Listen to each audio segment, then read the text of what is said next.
이 일은 내가 겪은 이야기이다. 확실하진 않지만 스스로는 죽을 뻔했던 일로 기억하고 있다. 그날은 너무도 추운 날이었다. 나는 독서 모임에 가기 위해 집을 나섰다.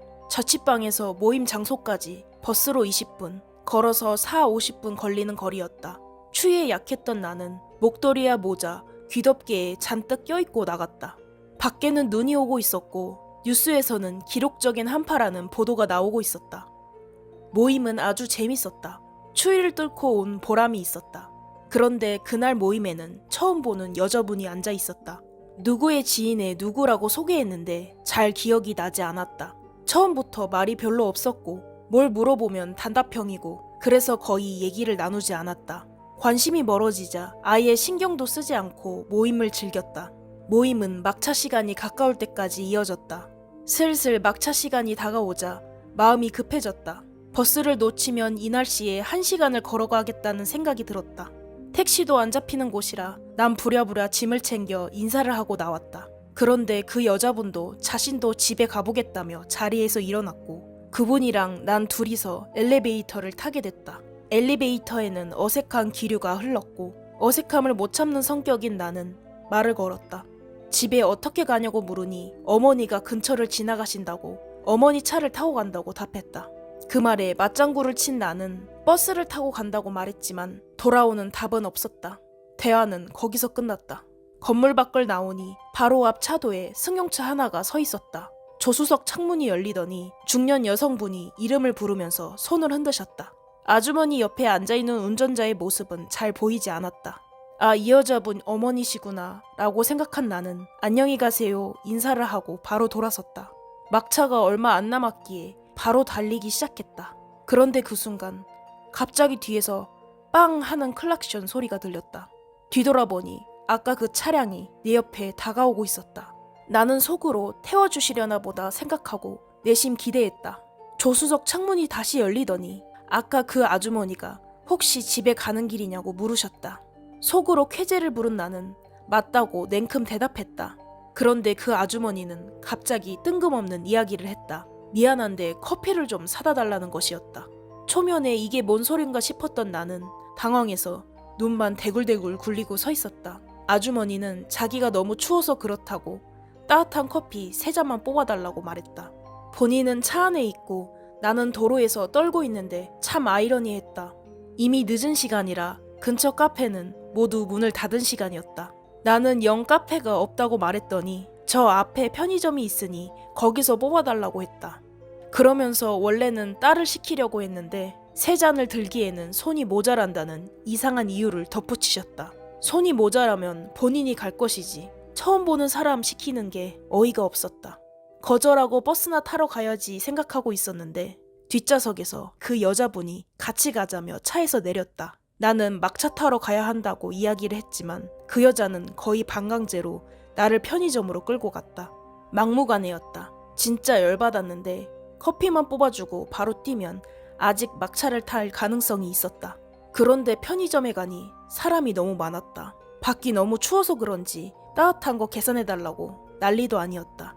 아무리 짧게 잡아도 10분은 걸리겠다고 생각한 나는 안 되겠다 싶어 그 여자에게 말했다. 죄송한데요. 저 진짜 가야 해요. 어머니 보고 도와달라고 하세요. 그랬더니 여자가 하는 대답이 가관이었다. 내가 계산을 해야 한다는 것이었다. 그쯤 되니 이상한 사람들이라는 생각이 들었고 더는 말을 섞고 싶지 않았다. 체념한 나는 계좌이체 해드리겠다. 커피는 어머니 보고 들고 가라고 하세요. 말하고 돌아섰다. 그런데 그 여자가 내 팔을 붙잡고 한다는 말이 어머니가 걷지를 못하셔요. 휠체어를 타고 계세요. 순간 할 말이 없어진 나는 그냥 아 죄송합니다 하고 계속 줄을 섰다. 운전자는 왜 못 나오냐고 물으려다 또 무슨 대답을 들을지 두려워서 그냥 가만히 있기로 했다. 속으로 그 여자를 모임에 불러온 사람을 욕하면서 커피를 결제했다. 결국 난 막차를 놓쳤다. 꼼짝없이 집까지 걸어가게 생긴 나는 짜증이 났다. 조수석 문을 열고 커피를 건네자 아주머니는 연신 환한 미소를 지으며 고맙다고 말을 했다. 그 모습이 더 얄미웠다. 그때 운전석에 앉은 사람을 처음 봤는데 젊은 남자가 앉아 있었다. 아들이라고 생각한 나는 분통이 터져서 나지막히 욕을 했다. 지 아들만 귀한 줄 아나 하고 돌아섰고 그 아주머니는 천천히 걸어가요. 길이 미끄러워요. 천천히 가야 그래야 오래 살지. 하고 말했다. 말투가 짜증났다. 차는 슝 하고 가버렸다. 모임에 처음 만난 여자로 인해 막차를 놓쳐 재수가 없다는 생각이 들었다. 그 여자의 어머니는 초면에 다짜고짜 커피를 사달라고 하질 않나. 그 옆에 운전석에 가만히 앉아 상황을 지켜보기만 한 아들까지 참 어이가 없었다. 모두 이상한 사람들 같아 태워달라는 말도 꺼내지 않았다. 집까지 걷기 시작했는데 진짜 너무너무 추웠다. 택시를 타려 해도 택시는 코빼기도 보이지 않았다. 10분 정도 걷고 있는데 갑자기 이모한테 전화가 왔다.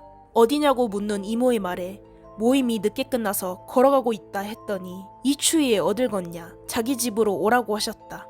생각해보니까 근처에 이모가 살고 있는 걸 까맣게 잊고 있었다. 바로 길만 틀면 이모 집이었는데 도대체 왜 생각을 못했는지 지금도 의문이다. 기분이 좋아진 나는 곧장 이모 집으로 향했고 이모 집에서 잤다. 물론 이모한테 이상한 아줌마에 대한 뒷담화도 했다. 그렇게 다음날 천천히 일어나 집으로 향했다.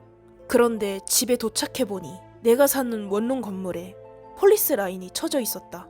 평소 자주 가던 집 앞 식당 사장님한테 무슨 일인지 여쭤봤다. 결론만 말하면 건물에 강도가 들어 같은 층에 사는 남자 한 명이 사망했다고 했다. 물건을 훔치고 나오다 복도에서 마주친 남자를 찔렀다고 했다. 범인이 바로 자수하면서 사건은 뉴스에도 안 나오고 그냥 그대로 묻혔다. 그런데 뭔가 쎄한 느낌이 들어서 사건 시간대를 계산해보니 소름이 돋았다. 내가 바로 막차를 탔다면 집에 도착했을 시간대였다. 하다못해 커피를 사주고 택시라도 탔으면 도착했을 시간대였다. 아주머니의 요청을 거절하고 돌아섰다면 살인자와 마주쳤을 사람이 내가 됐을 수도 있다는 생각이 들었다. 한번 그런 생각이 들자 쉴 새 없이 소름이 돋았다. 한동안 난 자취방에 못 들어가고 이모 집에서 지냈다. 그때는 너무도 짜증났던 아주머니의 말이 다시 생각해보니 뭘 알고 그러셨나 하는 생각이 들었다. 결과적으로 덕분에 내가 큰 화를 면했으니 감사한 마음이 들었다. 그리고 그 여자분은 그때 이후로는 모임에 나오지 않았다. 만나면 한번 물어보고 싶었던 나는 지인한테 그분이 이제 안 나오는지 물어봤다. 그러자 지인은 그분이 이 지역에 사는 사람이 아니라 그날 한 번만 오신 거라고 했다. 자연스레 주제는 그 여자분이 됐고 나는 그때 그분 어머니를 만났었다고 이야기를 했다. 그랬더니 지인은 잘 안다는 듯이 반응하며 어머니가 무속인이라고 말을 했다. 지인에 따르면 어머니가 유명한 무속인이라고 했다. 점을 잘 봐서 자기도 예전에 간 적이 있었다고 했다. 내가 그렇게 안 보였다고 말하자 지인은 무속인인지 아닌지 얼굴로 어떻게 아냐, 그 휠체어 타시는 분 아니냐고 말했고 나는 심장이 철렁했다. 휠체어를 탄다는 말이 진짜였구나. 그러자 천천히 걸어가야 오래 산다는 아주머니의 마지막 말이 전혀 다르게 다가왔다. 지금 생각해보면 그 아주머니의 말이 아니었으면 어땠을지 상상만 해도 아찔하다. 무속인 분들 중에 곧 큰 화를 당할 것 같은 사람의 미래를 보는 용한 무당이 있다는 말을 들어본 적은 있었지만 실제로 내가 겪게 되니 무당이란 존재가 무섭게 다가왔다. 모든 우연이 겹쳐 내가 산 걸 수도 있겠지만 무당분이 선의로 나를 도와준 거라면 그 아주머니께 고맙다는 생각이 들었다. 지인은 점집이 어딘지 안다며 같이 가보자고 말했지만 나는 손살에 치고 그냥 나왔다. 가서 무슨 말을 듣던 간에 이젠 내가 그 무당의 모든 말들을 무조건 믿어버릴 것 같아서 무서웠다. 원래는 점도 잘 안 봤지만 이제는 그냥 아예 생각도 하지 않는다. 여기까지가 내가 심야 귀갓길에 겪은 기이한 경험담이었다.